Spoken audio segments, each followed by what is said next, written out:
Magandang umaga po Pilipinas. You're still watching Agri TV at iba pa. Welcome po sa Mad About Koy. Nandito pa rin po tayo sa Antipolo kung saan po i-feature natin another artist, sculptor, friend of ours in the person of kumpadre natin, si Benji Reyes. Come follow me. Pare. Pare Koy!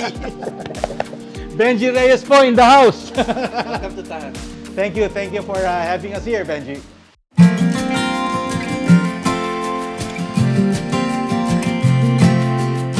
Alright, friends in Koy. So, nandito tayo sa magandang tahanan ng aking kumpadre, Benji Reyes and Karing.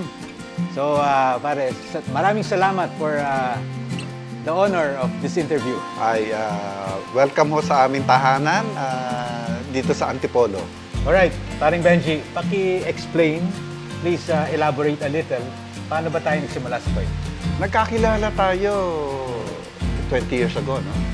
Ginagawa ko yung bahay, no, tahanan.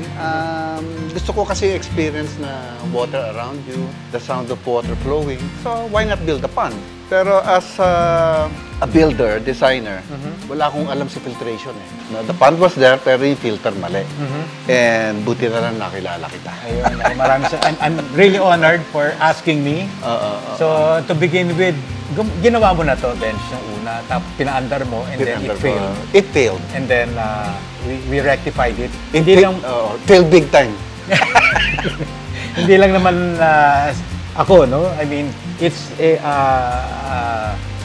collab work between me and Benji nung ginawa namin itong ano na to. But all the artistry kanya to. See, go on, please, Benji. Kasi gusto ko sana, I wanted a pond na healthy yung fish, na pag pasok mo sa bahay, pag healthy kasi ang fish, mas relax ka eh, and then you gain more energy from them eh.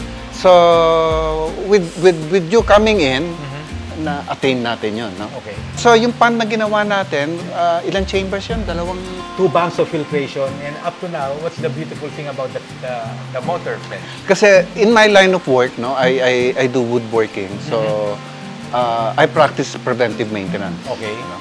So, in anything that runs, you get familiar to the sound eh.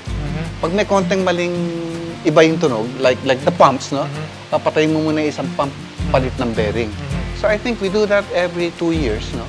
So the pond has been running for more than 20 years. What's your take on the pond, Bench? When we were building this, ano ba yung bubong nito is yung water, parang how do you put it in sustainability? Hindi kasi nga, oo. When I designed the house, I wanted something that's sustainable. When I built the house, walang gutters. I live up in the hills of Antipolo, malinis ang hangin. So, kahit pag umuulan, I collect all the rainwater. Goes to the pond, and then the overflow, the clean out goes to the garden. Kaya mataba rin yung mga halaman, no?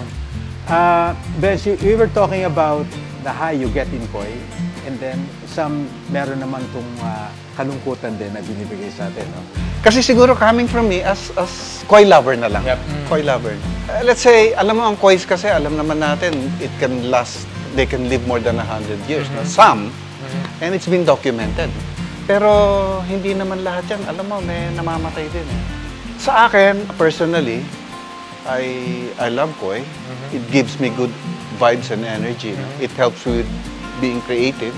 Pero hindi ako masyadong attached sa kanila. Ang attachment ko sa kanila, yung joy na binibigay nila sa akin, pag nakikita ko sila sa pond, no?